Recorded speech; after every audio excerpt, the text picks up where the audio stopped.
Là, c'est une vidéo sur les noix et les graines. Alors, les noix et les graines contiennent des antinutriments et ce sont des inhibiteurs d'enzymes. Et ça va nous empêcher de digérer les protéines. Ça, c'est jusqu'à 24 heures. Et pour neutraliser cet antinutriment, l'acide phytique, il faut manger les noix avec une combinaison de graisse brute crue, donc comme du beurre, et du miel cru non chauffé. Et même comme ça, la majorité des gens ne vont réussir qu'à digérer que 235 millilitres, c'est une tasse, de noix par semaine. Et si vous venez de commencer la primale, il est préférable pour les 7 à 9 premières semaines où vous faites la primale, vous avez commencé, de ne pas manger de noix. Sauf si vous en avez besoin. Et on va voir dans quel cas on peut en avoir besoin. Si on mange trop de noix, ça va provoquer une toxicité glucidique. On ne devrait manger des noix qu'une à deux fois par semaine, donc dans la nut formula.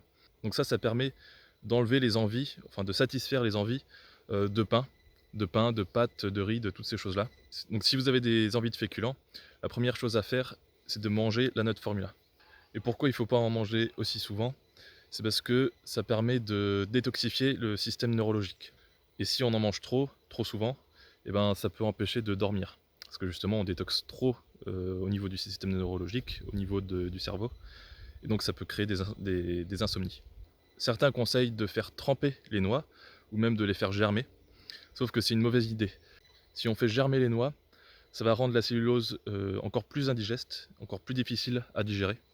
Et si on fait tremper les noix, ou les graines, ça fait apparaître d'autres inhibiteurs d'enzymes. Donc là aussi, c'est encore moins bon pour la digestion. Et donc comme ça détoxifie du système neurologique, ça va être indispensable pour certaines personnes. Ça va être les personnes qui ont des problèmes d'anxiété, et ça c'est dû à des hormones toxiques ou alors des hormones en excès. Un autre cas aussi, ce serait des gens qui seraient dépressifs, et ben ils ont besoin des noix. Malgré ça, il se peut que ces gens-là, ceux qui ont ce problème-là, les problèmes perdurent, même avec la nut formula. Donc pour ces gens-là, il faut manger des féculents cuits en petite quantité avec beaucoup de gras, donc beaucoup de beurre. Ce qu'on entend par féculents cuits, c'est des patates, alors cuits à la vapeur ou au four ou à l'eau. Ça va être du pain. Alors c'est pas grave s'il y a du sel parce que le sel va être capté par le gluten. Mais bon, c'est toujours mieux quand même de ne pas avoir de sel, ça sera toujours meilleur. On peut manger aussi du riz. Alors il est préférable de manger du riz blanc. Donc ça va là aussi à l'encontre du fait que plus de fibres c'est mieux. Donc manger le riz ou même d'ailleurs le pain avec le son et le germe, ça c'est une mauvaise idée.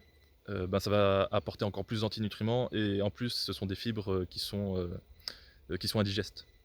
Et pourquoi la nut formula ne marcherait pas alors que les féculents cuits marcheraient? C'est parce que la cuisson, ça permet aux féculents cuits de libérer de l'amidon et aussi du gluten. Et donc ça, l'amidon et le gluten peuvent d'autant plus se lier aux toxines, aux hormones toxiques. Une autre chose aussi, c'est que les fibres cuites vont voler, entre guillemets, aux intestins des graisses. Et donc ça provoque de l'irritabilité et des sécheresses. Donc manger des féculents cuits, c'est uniquement dans une mesure thérapeutique, si on peut dire.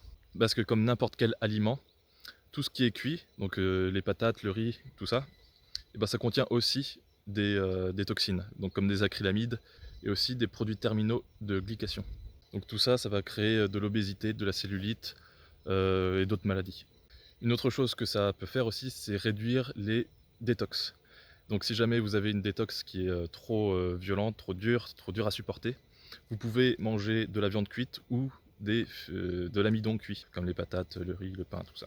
Et donc, si on en mange, la meilleure façon d'en manger, c'est des petites quantités, régulièrement, donc 2, 3, 4 fois par jour, et avec la même quantité de gras. Donc par exemple, si on mange une bouchée de patates cuites, on va la manger avec une bouchée de beurre cru.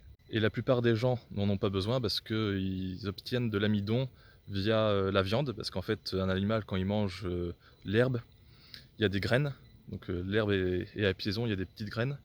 L'amidon de ces graines-là se retrouve dans la viande. On en trouve aussi dans les jus de légumes, dans la nut formula. Les gens qui ont besoin de féculents cuits, ils peuvent en avoir besoin pendant les 2 premières années de primale. Bon, peut-être certains encore plus longtemps. Mais l'idéal, ce serait qu'au terme des 2 premières années de primale, ces gens-là réduisent leur quantité de féculents cuits consommés pour essayer de ne plus jamais en consommer. Ou alors, si on en consomme, c'est vraiment périodiquement, selon les envies aussi.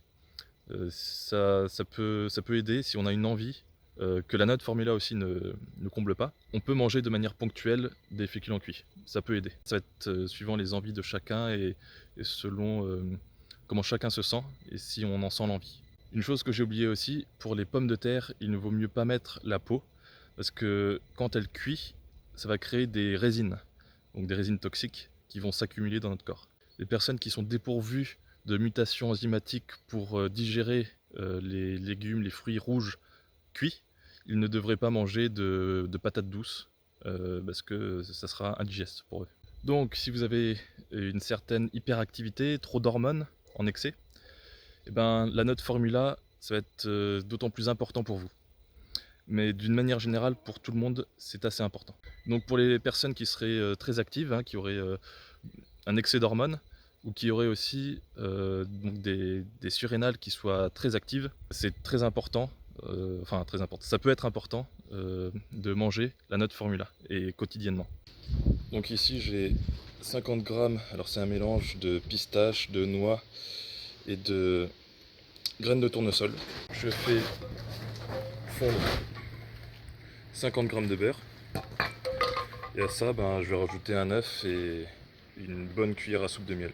Là, j'ai mixé les noix. Je trouve que ça fait quelque chose de beaucoup plus homogène quand on prémixe les noix. Le beurre, et là on voit il n'est pas non plus complètement fondu, mais c'est pas grave. C'est pas aussi important qu'avec la formule lubrifiante. La formule lubrifiante, il faut vraiment que ce soit... là, j'en fais une là. Il faut vraiment que ce soit bien fondu. L'ordre dans lequel j'aime bien faire, c'est mettre le beurre, ensuite un œuf. Après, je rajoute les noix. Donc en fait, le beurre, je mets l'œuf en premier parce que comme ça, le beurre va enrober l'œuf et ça va empêcher l'œuf de s'oxyder. Ensuite, je mets les noix. Et une fois que les noix sont mises, je vais mettre le miel. Une fois que le miel est mis, on va pouvoir mixer tout ça. Donc moi, ce que j'aime bien, c'est une note formula qui soit bien homogène. Et donc une fois mixé, voilà le résultat. Ça fait un peu consistance pâte à tartiner. Certaines notes formula que j'ai mangées, ça faisait un peu praline. Là, comme j'ai mis des pistaches, il y aura un petit goût de pistache. J'aime pas mettre 100% de pistache, déjà c'est cher. Et le goût est un peu trop prononcé, je trouve, enfin à mon goût. Donc j'aime bien mettre un mélange. C'est pareil avec les graines de tournesol. J'aime pas en mettre de trop. Enfin, j'aime pas mettre 100% de graines de tournesol parce que c'est pareil, le goût, je trouve pas ça terrible. Je préfère les mélanges. Il n'y a que les noix de Grenoble. Je fais les noix comme ça. Mais c'est les seuls qui font une bonne note formula quand on en met à 100%, quand on met que ça.